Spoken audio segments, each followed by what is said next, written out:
Patreon.com/the Walk-Off Podcast. $4 a month gets you in there. If you're watching this right now and you haven't hit the like button, Billy, get on it.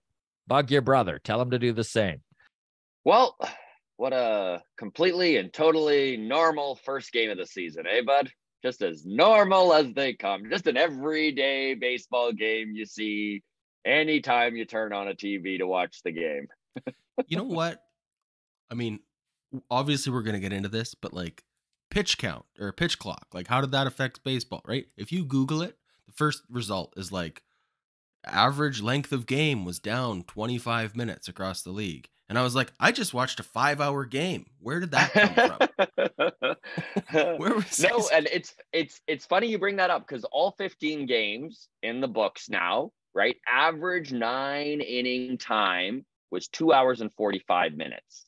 And the average 9-inning time last year on opening day was 3 hours and 3 minutes. So it did shave 18 minutes off the normal game. The shortest game yesterday was Detroit, Tampa Bay, and Cleveland, Seattle, both clocking in at 2 hours and 14 minutes. Longest game, well, we watched the longest game, my man. And that clocked in at 3 hours, 40 minutes was Toronto and St. Louis. So I don't think anyone was complaining about that longer game, though. It was long for good reasons. Yeah, it was jam-packed. Complete insanity. There were a few times where I was like, this game is literally killing me. Like, it is taking years off my life. I can't handle 161 games like this. But rail to rail, it was a great game. It really was. The first inning. It really was. What a great way to kick off this Toronto Blue Jays season. I mean, it was touch and go. There was some sloppy play. But, buddy, it was a fun game to watch as a fan. So, a win's a win. Yep. Got out of there with the W. All right, let's do the rundown. Yeah, let's get into it. We do have lots to talk about. Attention to detail is the new mantra of this 2023 Toronto Blue Jays team. Of course, you wouldn't be able to tell that was the new mantra from watching last night's game, so we'll get into it. By the way, sorry, if last year was the sequel, Attention to Detail is a terrible name for the third episode. Like Guardians of the Galaxy 3, Attention to Detail. Actually, that's a movie I'd watch. Yeah, that sounds like fun. That sounds like a good time. Yeah. Attention to detail. The only downfall was the Blue Jays were spelling it Atention. Yeah, it was a rough one.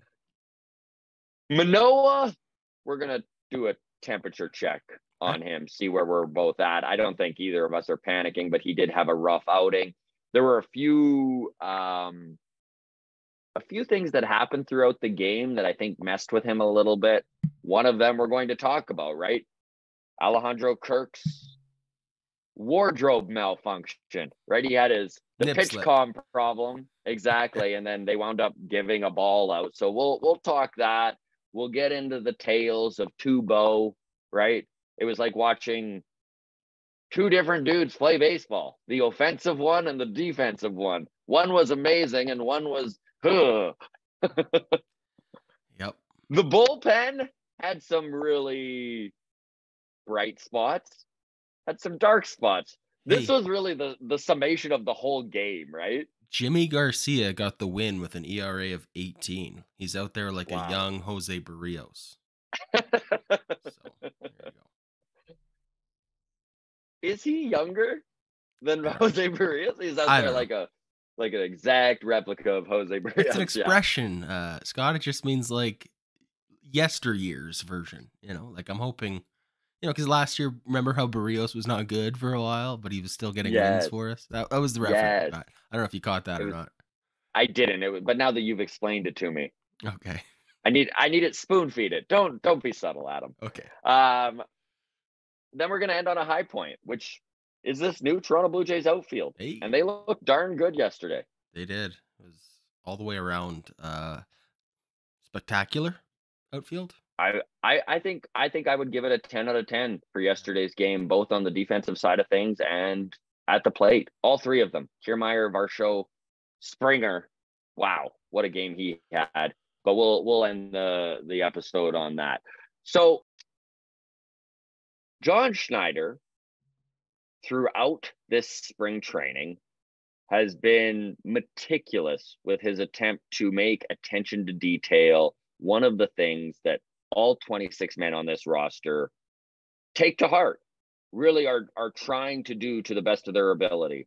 And we saw it out of some players yesterday, right? That little extra, just being cognizant of what was going on in the game at the time. That play from Vladdy where he threw home to prevent the run in the 7th inning is a great example of that. Kevin Kiermaier going first to third when it looked like he probably shouldn't have even done it. Yeah, I know, that was crazy. Just a great example of it, right? And then he was able to tag up on Vladdy's fly ball and score that tying run in, I don't even remember what inning. They scored a run and tied it so many times that I lost track. But no, attention to detail, man. It is good to see that is a focus of this team, but yesterday was not a very good example of it. We are going to obviously talk Bo Bichette, but he was one of the biggest culprits of mental lapses. So I think that they're going to try and tighten that up. I really believe that this off day is going to do nothing but good things for this team because it was such a wild one yesterday. It's going to be nice for them to kind of recalibrate, right? Just forget everything that just happened and reset. Well, it's funny to walk away with the win and feel like, good thing we have an off day so we can recalibrate. Isn't that a nice but odd spot to be in? Yeah, it really is. So we will move on from attention to detail, but I did, just because it has been such a focal point of all of this coaching staff since spring training started, and it really was a funny game to watch, knowing that that's their new focus, and it just didn't come to fruition at all. But let's get into Alek Manoah, because we're probably going to wind up spending a little bit of time on this. The big man, the ace, if you will, of this staff, got to start his first opening day with the Toronto Blue Jays. And it was kind of cool. I don't know if you saw the video the Blue Jays released of this with Pete Walker and John Schneider telling Alek Manoah that he was going to get the start yesterday. And it was really heartwarming, man. It was pretty cool. Like, Manoah's just like smiled ear to ear, and it was just, you could tell he was just like, yes, this was my goal. This is what I was going for. Accomplished, that sense of accomplishment. Yeah. And it was cool too. John Schneider ended that little meeting with the first of many, right? Yeah, and who knows, maybe 18 years from now, he'll get to sing the national anthem at his last opening day. That was one of the coolest moments, watching Adam Wainwright sing the national anthem. I had goosebumps, buddy. It was so cool. No, I'm here. It was so cool, man. It was so cool. And just the eruption of the crowd gave me goosebumps too. I don't think it was an announced thing. I think it kind of caught everybody off guard, right? Caught everyone a little off guard, yeah. Yeah, it was fun. So Alek Manoah takes the bump yesterday. Struggled a little with control in the first inning, gave up that run. The Blue Jays already had a 3-run lead. So that was the thing that surprised me a little bit is normally if you give Alek Manoah a lead, like a 3-0 lead like that, he settles in naturally and just kind of goes about his business. He's not trying to overdo anything. No, he stays within himself. That wasn't really the case yesterday. It was really interesting because I don't know how you felt, dude, but he just didn't seem comfortable the whole time he was on the mound. Well, I don't want to even put this into the world, but this is in my brain, and I'm just thinking the feelings I have about how Alek Manoah did yesterday are kind of similar to how I felt after his first ever playoff game. I hope this isn't a trend, Scott, but so far, 2 for 2 with his big stage starts have not gone well. Are you legitimately worried though? What I'm asking you is Alek Manoah not a big game pitcher? I don't think that's the case. I really don't think that's the case. I really believe that this game yesterday needs to be isolated and taken out of the rest of his body of work for a few reasons. Number one, this is the first time that Alek Manoah in a regular season game was using pitch calm and was calling his game. He was in the Scherzer and the Verlander where he was kind of calling the pitches to Kirk that was coming. He was struggling a little bit with it. And I know that Buck Martinez mentioned on the broadcast. I mean, Buck was hating that he was using pitch calm. I'm not going that far. I think pitch calm is a very useful tool. Every catcher who calls a game or that as a broadcaster is going to be annoyed with that, right? Absolutely. For sure. But he hadn't done it before. Even last year, PitchCom was obviously completely available to everybody, but Alek Manoah chose to have Kirky call the games.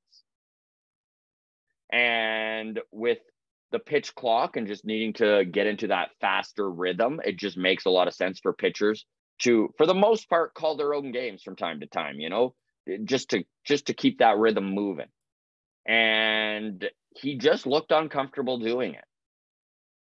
I don't know if it was the pitch clock or if it was the pitch calm itself or if it was nerves from game one. He just, again, didn't seem like the dialed in Manoah that Blue Jays fans are used to seeing. Well, Scott, it's in my brain and it's all I can think about now. I'm trying to rack my brain if there has been another. I'm sure there has been a September outing against the Yankees, like playoff implications on the line, and he just shows up and balls out. But not that opening day is like a high stakes game.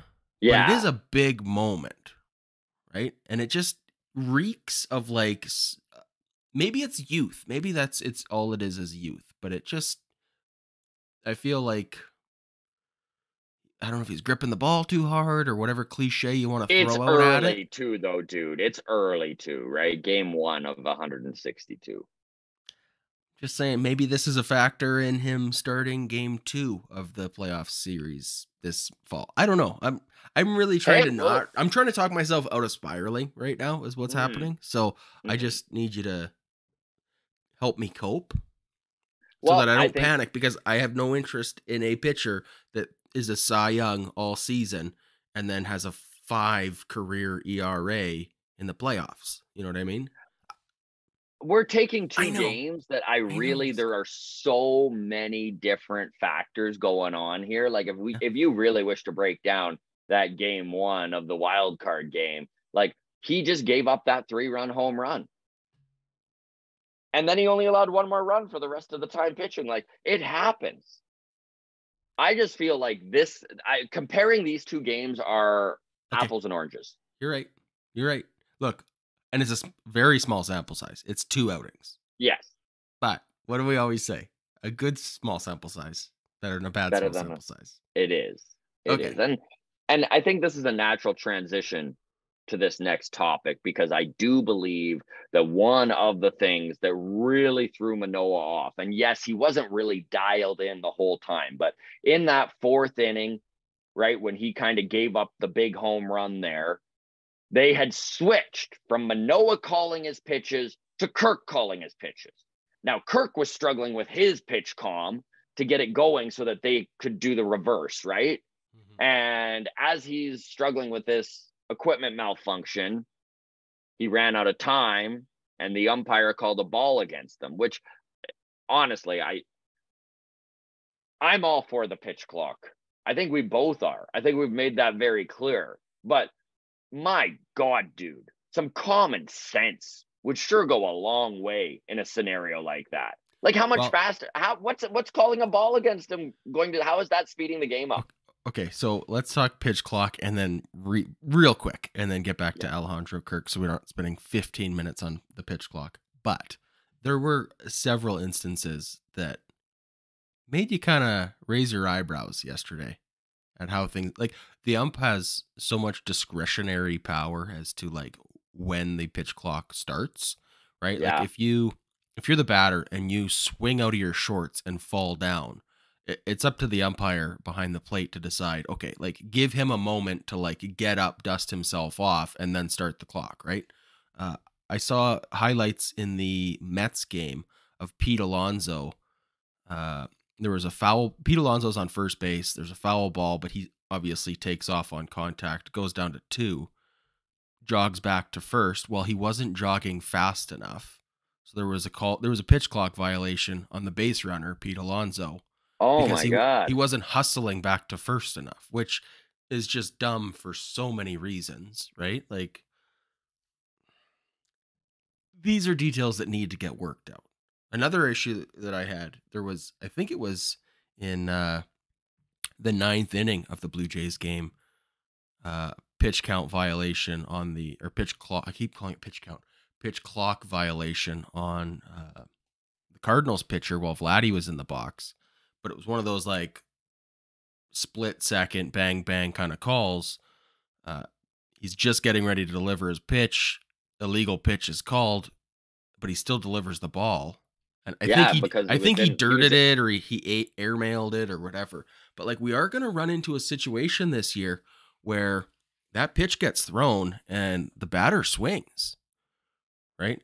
And like, okay, if it's a strike, you just say, no, that was an illegal pitch. That's a ball. Like, don't worry about it. But what happens if that's a ball in play, right? What happens if that's a game-winning home run?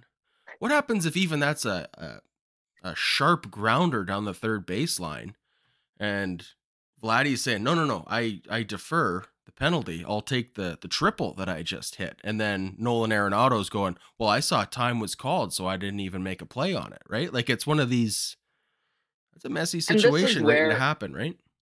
This is where, again, I can't reiterate it enough. Common sense. Like, if all of this discretion is given to the umpire, use it. Like, yeah.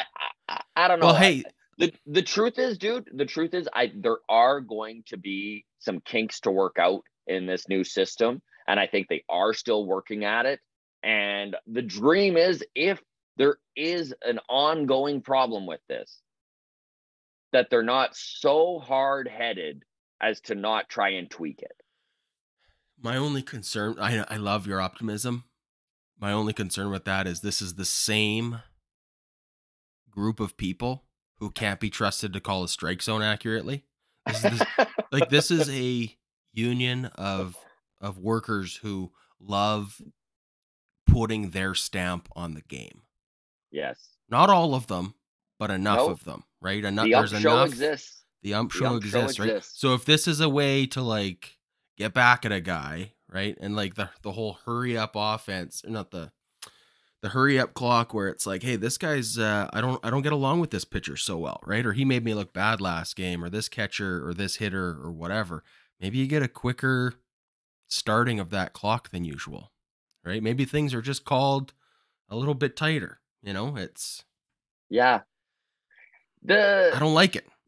The double standards is what was bothering me yesterday. Like, Kirk got dirt in his eye, shut it down. Yeah. Let's get it out here, and that's good. Yep. But then his equipment malfunctions and they're like, no. Yeah. Too bad, so sad. Yeah, it's messy. What's done is done. It didn't wind up costing them the game anyways. They did win. The W is all that matters. And this game's behind them. And I think that's how the Blue Jays as a team are going to see this and move forward. But just as a fan, those were little things that really stuck out to me that just got in my craw, I do think that we're going to have loads of instances over the next 161 games where we are screaming to the high heavens that we lost the game because of this stupid rule. But I think we also just need to compose ourselves and remember that there's probably also going to be a handful of games where we won because of that rule, where it does go our way. So like, as much as it's easy to get frustrated in the moment, and I know I can just crystal ball see all the podcasts where we're doing that. We're saying we got ripped off, we got a called third strike that shouldn't have been, or blah blah blah. it is going to go both ways. So future Adam, just relax and remember that we're going to steal a couple along the way as well. It is what it is. Alejandro Kirk, anything else to add? No, not really. That's basically what went down, and it is what it is. And I just hope that as games get played and scenarios like this come up, that Rob Manfred and Major League Baseball can go to the umpires and kind of give a list of, listen, this is what we need you to try and concentrate on doing. Use a little bit of discretion, use some common sense, dirt in the eyes, equipment malfunction, stuff like this shouldn't be where they're trying to save 2 seconds and then penalize a team. That's not Pete Alonso not running hard enough back to first base is not where they should be trying to save that 1 second, right? So we'll move on from there. While we are talking, we will get into the bullpen here. To start with, I do wish to just kind of calm the storm that is Blue Jays fandom a little bit on Tim Meza. Okay. Listen, I understand that the last 2 times Tim Meza pitched was when he got blown up in the wild card game and helped contribute. Contribute was not the reason for, but contribute to the complete collapse of that 8-1 lead they had against the Mariners. And then yesterday, yeah, he got hit. It was a bummer. And if you look at those hits he gave up, there were a couple of them that felt like the balls had eyes. Like for the most part, it's not like he was completely rocked. So that's good news. Again, the W's the W. But I know that there's a lot of hate going Tim Meza's way that truly is a little unwarranted. And he is a good pitcher. And you just need to look at his numbers in 2021 to remember he is a very important member of this bullpen and the only lefty back there. So he's going to get the ball. Jimmy Garcia. I mean, we brought this up right off the top, right, buddy? 18 ERA, but he's got a W. Got the W. Yep, sure does. Now, on the positive side, buddy, Eric Swanson. Wow. That was fun to watch, man. The dude was painting corners. Yeah. Got those strikeouts. Yeah, good to watch. I feel good about Eric Swanson. I think the bullpen, it was just one of those days. Yeah. That the whole team lacked sharpness. Like there were some guys who were really dialed in, and then there were some that just didn't seem like they were ready for the regular season. And you don't want to harp too much on game 1. Look, and we're really, we're nitpicking details here, but this is why baseball is 162 games. This is why it'll never be a 16-game season. Like, it's the back of the baseball card means something, right? So the mark of madman, though. He looked good. Yeah, 3 up, 3 down. He was the one guy who came in and just pedal to the metal. 2 strikeouts as well. Did what he was supposed to do. And again, like, there were a lot of scenarios throughout the game where you were like, all right, this is a clutch moment.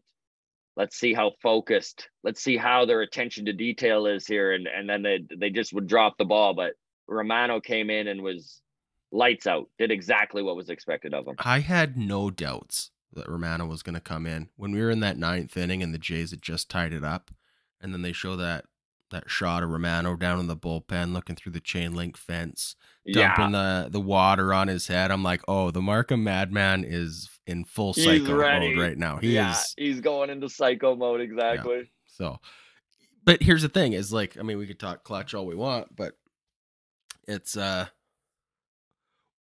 my biggest criticism, and I'm not the only one who feels this way, is that he is an entirely different pitcher when there's base runners on. Yes.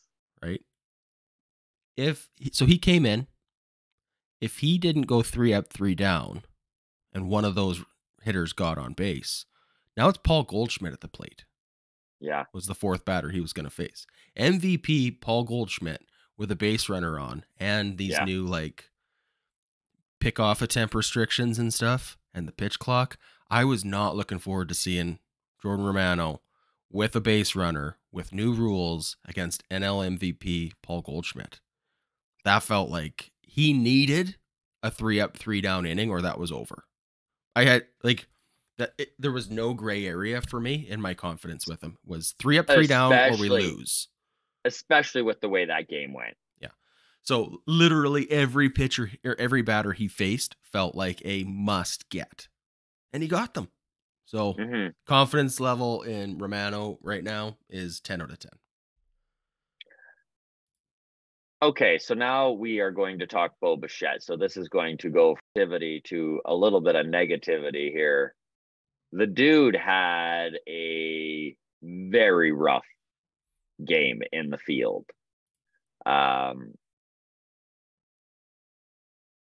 There is I wouldn't say a large group of the fan base, but there is a vocal group of the fan base who almost celebrates when he has a bad defensive game. And I can't really wrap my head around it. I mean, being on Twitter, of course, and Arden Zwelling, every time he comes on the show is like, Scott, you got to stop acting like the entire Blue Jays fandom is represented on Twitter, because it's not. And that's true. I am aware of that. But there was a lot of rhetoric towards Bo. He should be playing second base. They should move him to third. This guy is not a shortstop. And to that, I say, I don't know how you think moving him to third or second is going to help with bonehead throws that he shouldn't be making. And that's really what we're talking about here, right? Like he just, that play in the first where he airmailed it over Vladdy's head, he went deep into the hole. Great, showed amazing range. He probably shouldn't have even gotten to that ball. But like, play within yourself. Nobody would have made that throw and gotten the out. So hold the ball. Yeah, it's weird though. Like the optics of a shortstop. I can't think of a time I've ever seen any infielder pick up other than like a little soft rolling grounder, right? Like the soft ones where they're running in and they're almost at the pitcher's mound and it took them 4 seconds to get there. You see them eat it all the time. But anything that's hit with any sort of speed and the ball gets there quickly, I've never seen anyone not make that throw. And I don't mean like just throw the ball. It just doesn't have, you don't just see Nolan Arenado make a nice stab at the foul line, scoop up the ball, and then just sit on it and throw it back to the pitcher. Do you? I mean, I don't know. He should have just eaten it, but it also would have been like a weird, it is like goes against the baseball instincts a little bit to be like, this ball got to be quick. But to quote John Snyder, attention to detail, baby. Like, there is no, like, you just can't convince me. And you are correct. Baseball instincts kicked in there. And I think that's why he made the throw. But he's at a point in his career where he needs to understand his limitations and play within them. You see it from Matt Chapman all the time. You'll see Matt Chapman running on a ball and then just kind of concede, be like, okay, I've seen it several times. Yeah. For short, slow grounders. Sure. For sure. Never for anything that's hit at him hard though. No, but I mean, that ball wasn't hit that hard to Bo. I mean, I get what you're saying. I'm not letting him off the hook on that one. Like, that was just a bullshit baseball play. It shouldn't have happened. He should have never thrown that ball. Yes and no. I mean, after watching, as soon as I could tell by the release angle that this was going into the crowd, right? Yeah. Like, and it was almost comical because it was the first inning. It was the first defensive play he had all year. We just spent all off season going Gold Glove season for Bo Bichette, like, yeah. So it was funny to see, but I do feel like there's a little bit of Monday morning quarterback going on here where we are able to see in hindsight, of course he shouldn't have made that throw. But if that throw isn't into the crowd, Like that's, All I'm saying is I don't know. making that throw and not making that throw is the difference between a bad defensive shortstop and a good defensive shortstop. No. And I truly believe that. I truly believe that Bo Bichette has it within him to be an average defensive shortstop. That was the big prediction I made. I'm like, Bo Bichette's going to take major steps forward defensively, and he's going to be an average defensive shortstop this season, which is going to catapult him into the MVP talks because his offense is off the charts. Yeah, I guess we also differ on the Springer Bichette collision, right? Like, and how that went down, right? Like, I want guys that are going for it. I think, generally speaking, and I'll take the lumps when there's a boneheaded throw here and there, or a collision in center field, or whatever. Like, I don't know. I want my stars to want to be stars. You know? I don't think we differ there, but I think that there is some baseball acumen to be used when it comes to stuff like this, and that experience is acquired, and that Bo has enough experience to know when he shouldn't try to make a throw. Like, the guy was a quick runner too. The whole thing shouldn't have happened. But okay, we're about to end the show on a high note here with Kevin Kiermaier and the spectacular outfield. We saw a nice diving catch from George Springer, a nice sliding diving catch from Kevin Kiermaier in center field. Like, I want my guys diving for the ball. I don't want everybody taking it on the hop. I don't want everybody like playing up soft, and I don't want everybody just like eating the ball every chance they get. I want my guys going for it, man. Well, I feel like we're saying the same thing. Like, I feel like we're arguing, but I'm saying the same thing. Like, I want my guys going all out, but use your freaking head. Like, there's just some plays that can't be made. Okay, but let's talk this Kevin Kiermaier thing, and then we'll come back and we'll get back to Vladdy. This is just going to be a sloppy episode. But Kevin Kiermaier, that like sliding catch in the 8th or 9th, if he doesn't get to that, and that, you know, if he misjudges it, lacks the self-awareness to hold up and play it on the hop or whatever, and he goes for it but fails, that's a potentially inside the park home run, because he's coming in very shallow. That ball's going all the way to the wall. Are we gonna play the scoreboard? Play the scoreboard. He had to make that catch, or they're up by 2 runs, right? It's the first inning, nobody on, and Bo airmailed it. You can't convince me that was just, don't worry about that play. Like, I guarantee Bo got talked to after that and was like, dude. Yeah, dude, make a better throw, but I still want him making the throw. Don't throw it. Okay, someone in the walk-off grounds crew here, find me a clip of any infielder not throwing the ball in that situation. It probably exists. I just can't picture it. I just can't ever picture any infielder physically not making a throw, like holding the ball when a ball was hit. Maybe I'm misremembering this play. I'm going to have to go back and rewatch it. In my head, it feels like a harder hit than I'm expecting, but I don't know. Maybe it was a weird. Deep. He had to run deep towards the third baseline, and like his momentum was taking him the other way. It wasn't that hard hit. I don't know. I mean, for those of you watching who are looking for this clip, Carlos Correa, look into him. Does he not throw it a bunch?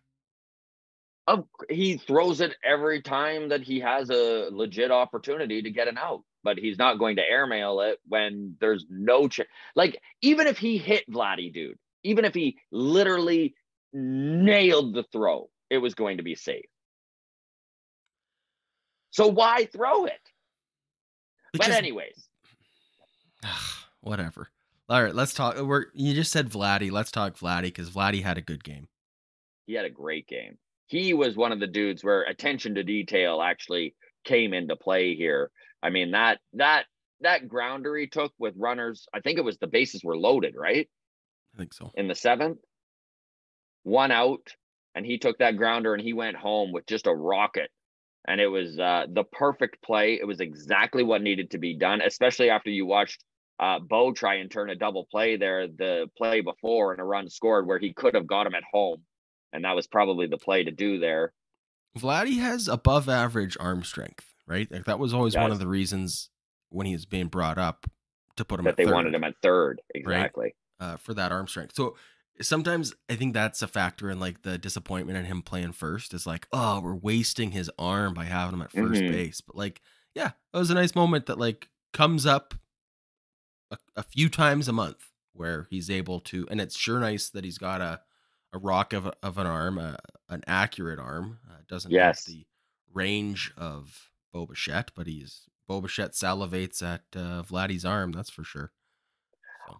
I really think that this is going to be a big year for Vladdy, just as an all-around ball player. I mean, he already won the Gold Glove at first, so obviously he is a bit of a defensive stalwart as it is. But just the addition to the coaching staff of Don Mattingly and the prowess that he brings to playing first base and being able to impart that wisdom on him. I mean, they were showing clips of Vladdy and Donnie Baseball, and they were just attached at the hip, man, all spring training. It was great to see this little relationship developing between the two of them. I mean, Don Mattingly, one of the great hitters of all time. And played an excellent first base. And just to have that kind of experience that a guy like Vladdy can go to, it just increases the winning culture on this team. Okay, let's send full outfield mode. Yes. Because this little is positivity. A very bright spot in yesterday's game, which again was an awesome game from start to finish. Yeah. And we got the win. So it feels weird to even say here's a bright spot. But I think just with Manoah struggling, with the weird stuff with Kirk, the bullpen being kind of weird, and then the up and down day. Bo struggling in the field. Yeah. Outfield was great. 10 out of 10.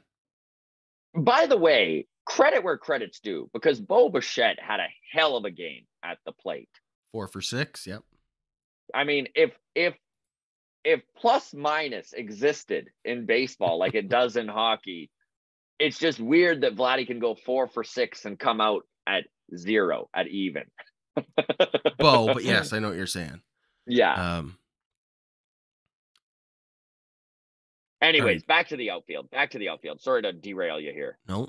You want to start with the new guy or the other new guy? Let's start with the other new guy. Let's start with Dalton. Oh, that's the way you went. Okay. I was going left to right. I was thinking Dalton was the new guy and Kiermaier was the other new guy. Okay. Doesn't matter. Okay. Dalton Varsho. We're going left to right then.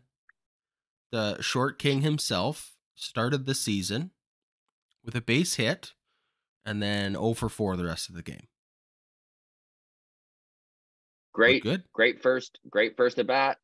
He had some really good plays in the outfield as well. His defensive prowess, without a doubt, came into play. Yeah, he had a good game. You know, first big league game as a Blue Jay. He didn't have, I mean, you're not going to get a highlight every game. And it just so happens that Kiermaier and Springer both had highlight catches yesterday. Yeah. So it kind of feels like defensively a little bit of a disappointing game for Varsho, but it wasn't. Very solid. There was never a moment where it was hit to him where I had any sort of butthole puckering, I've always had with Lourdes Gurriel Jr. Yeah, agreed. So. And let's give him a little bit of credit here on that 0 for 4 after that first hit, because one of those at bats was a sacrifice fly that scored a run. Okay. So, Fair. Getting it done is very important, and that was what we can say happened with Dalton Varsho. Very true. Going to center field now, Kevin Kiermaier really impressed me yesterday, dude. Yeah, tip of the cap to Kevin Kiermaier. Impressed in all facets of the game, I think. Truly. I mean, the play that stands out to me, and I know we kind of touched on it off the top here, but when he went from first to third, late in the game, down by a run, just such a heads up move. Something that this team has lacked is base running intelligence. So this was George Springer at the plate. We had runners on the corners. I believe it was Whit Merrifield on third, Kiermaier on first. And then George did what he did basically all game long and hit a little weird blooper into center field. With eyes. And Kiermaier scored, or Merrifield scored. I think that tied it up. Yeah. And then all of a sudden, Shulman saying Kiermaier's at third. And I'm like, how did he get to third? What? He must have been on second. Yeah. I thought, he must have, it must have been a double when he hit, because everything about that, I mean, talk about baseball instincts, was like, the speed that he has is underrated, but the read that he got on that shortstop going out for it, because initially he has to be trepidatious going to two, right? He can't get doubled off. So he has to go to two with hold up halfway in case he catches it. But then, I mean, when you watch the replay, you see there is definitely a moment where it kicks in and he goes, he's not getting to that. I'm gone. And did not think twice, right? Like, there's that hesitation will kill you kind of a thing. And he committed. There was none of it. He committed. He knew as soon as he had the read, that shortstop wasn't getting there. Not only did he decide, I'm going to two. As soon as he knew that shortstop wasn't getting there, he knew I'm going to three, and he went for it. And I think even the shortstop was surprised, because the shortstop, when he did pick it up off the bounce, immediately went to second with it. Didn't even make a play at third. I don't think anybody expected him to be going first to third on that blooper into shallow center. No, there's no way they thought that's what he was doing. And this is a play that, and I love Lourdes Gurriel Jr. and Teoscar Hernandez. That is a play, no way one of those two dudes is standing on third. Zero chance. Kevin Kiermaier can do that. I think Whit Merrifield also would have done that. And then my third and I think final no, you know what? I think Vladdy might have done it, but for a different reason. Yeah. I think Vladdy might have done it because he just wants it. Yeah. He plays with that reckless abandon. But I think the third player on the Blue Jays that I think smartly would have done it is Kevin Biggio. Yes. I think that's a safe bet. Underrated speed and good heads up. Maybe Springer. Yeah, maybe Springer. Because I know Springer had an incredible game as well. Going left to right. We'll end on George Springer. 5 for 5 out of the leadoff spot. I mean, the dude was on base all game long. He had that incredible diving catch in right field. Dude, if this guy can stay healthy, if moving him out of center field to right field does what the Blue Jays brass is hoping it does, which is give him an opportunity to stay on the field for more of that 162 game season. This team is really, really deadly when it comes to the offensive side of the game. Yeah, I mean, everything about Georgia's game yesterday was great. It was 5 for 6, by the way. I don't remember which inning he got out in, but I know people are going to nitpick that detail. So 5 for 6. Attention to detail here on the walk-off. There you go. Attention to detail. Yeah, loved everything about it. Made that nice diving catch out in right field. Forgive me for not knowing which inning it was. The whole game was a blur yesterday. So much happened. So many ups and downs. Yeah, I don't really know what else to say about George. Pray to God he has a healthy season and can maintain an .833 batting average all year. I mean, it'll probably come down a bit, but I'll take it. Oh no, George isn't hitting 800 anymore.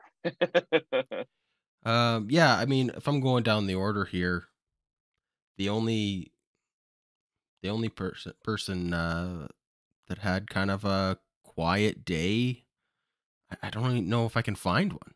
I mean, Kirk went 1 for 5. Maybe that's it. Yeah. You know, Varsho went 1 for 5, but had the sac fly, like you said. Guerrero had that. Well, he went 2 for 4, but had that sac fly to get the go-ahead run. Bichette went 4 for 6. Springer 5 for 6. Chapman went 3 for 5. Merrifield went 0 for 3, but he did get on base. I think he had 2 walks. Kiermaier went 2 for 4. Even Biggio looked like old Biggio. Drew a great walk in the Buddy, that was inning. so funny, eh? That I just love that. The ninth. That Hicks is in there throwing 103 high heat, and John Schneider's like, "Get me Biggio. Get me Biggio off the bench, yeah, baby. He's due." Hey, you know what? Biggio looked good, man. He did, man. That's all you want from Kevin Biggio is just get on base, you know? Yeah. Like just work that strike zone the way you know it. And yeah, it's just a bunch of good at bats, you know, like in a game that was filled with highlights. Even the uneventful things like a walk were interesting, you know? Like, I don't know. Maybe it's just because baseball's back and I was out on spring training, but I'm fully back. I'm so happy that we have a day off now because it's just dude, anticlimactic Friday for me. They scored 10 runs on 19 hits. I don't think we're going to see the offense like this every game, but any team that can pull that sort of score out on any given day, yeah, that's a playoff team. So great to see the Jays get that first win. Speaking of offense and things being up, stolen bases were up yesterday. Now, small sample size. It's one game. 21 stolen bases across the league yesterday on opening. Do you know day. how many the first game of 2022 had? I don't know, but what I do know is that the league-wide average for stolen bases in 2022 was 0.51 steals per game. So about one stolen base every other game. Which is nearly more than double. Yesterday was more than double that. So yeah, like a 40% increase is great. Look at that then. Look at that. More stolen bases, more than double the stolen bases of last year. The games were 18 minutes shorter on average than last year. The rules are working the way that Major League Baseball was hoping they'd work. Rules are working. Some details, some kinks to work out with the pitch clock and the enforcement of the pitch clock. I think the pitch clock itself is good, but the enforcement of it and those weird gray area Pete Alonso need to be worked out. Going back to first on a foul ball too slow. That's not good. Yeah, I do wonder about when there's a pitch clock violation, the guy delivers it anyways, and there's bound to be a hit at some point this year across the league somewhere, and that's going to be a weird, messy situation. Agreed. Needs to be addressed. All right, good episode, my friend. I had fun. Yeah, thanks again. Sunday we have a long toss. I was just going to bring that up. Look at us. Look at the connection here between us. Yes, long toss on Sunday. It is back, baby. We've got Baseball Jen joining us, friend of the show, Garth Yorgi. We have Lewis Foster, the Australian pitcher, now in the Ontario system, and we're going to pick his brain on where he's at in his baseball career because he's getting close. He's starting to be scouted by some colleges in the U.S., dude. Like the kid is actually really moving up the ranks, which is cool. And then from the flight deck, Connor is going to be joining us. Connor with a K. Cool. Connor with a K. The whole gang will be there. That is going to be from 6 to 8 p.m. Eastern. That is live. You can join us on YouTube. Feel free to get in there and comment and get questions in because we do keep an eye on that chat. It's a fun place to spend the evening on a Sunday after the ball game. So you can follow along with us there at Walk Off Podcast on Twitter, the Walk Off Podcast on Instagram. And we have been getting quite a few people DMing us for the Discord link. And so if you would like to be a part of that Discord, which is just baseball crazy and Blue Jay nuts right across the board, talking Blue Jays, talking all the stuff going on in Major League Baseball almost 24/7 because we've got people literally from all over the world and all different time zones. So wherever you're from, feel free to get in on the fun. Again, just send us a DM on Twitter. So that's the messenger part, or on Instagram. Speaking of global Blue Jays fans, Dunedin, Fair Which ball? Dinkum. Oh, right. Yes, Phil In Australia, Fair Dinkum got his walk-off coffee mug for being a Patreon yes, he member. did. For He 3 sent months, it. so He DM'd us on Twitter and sent us the picture of it. So Phil, there you go, bud. Thanks for being a Patreon member and supporting the channel, but also good on you. Now you got a real classy mug for your coffee. My favorite part of that screenshot, though, and maybe I'll throw it up at the end of this, is that I'll just show you right now. So here's the coffee mug. It's of course out of focus and dark, but at the top of this screenshot is the baseball group chat. It's the group chat with Hey Kami, and literally the screenshot, of course, that was a weird one with it going under Chapman. He shouldn't have even thrown it. So that's the Bo Bichette error throw there. So of course that got included in this cool screenshot here. Yeah. All right, walk-off community. Thank you so much for all the views, for always following along. We do really appreciate you. I started calling them the grounds crew, Scott, because we couldn't do it without them. We're the on-field talent, but this wouldn't happen without them. So they're the grounds crew now. Okay, can we get that to catch on? Finally, we have something we can call the walk-off fans, the grounds crew, and I love it, buddy. Crew, right? There you go. All right. I love it. All right. Thanks, everybody. Take care.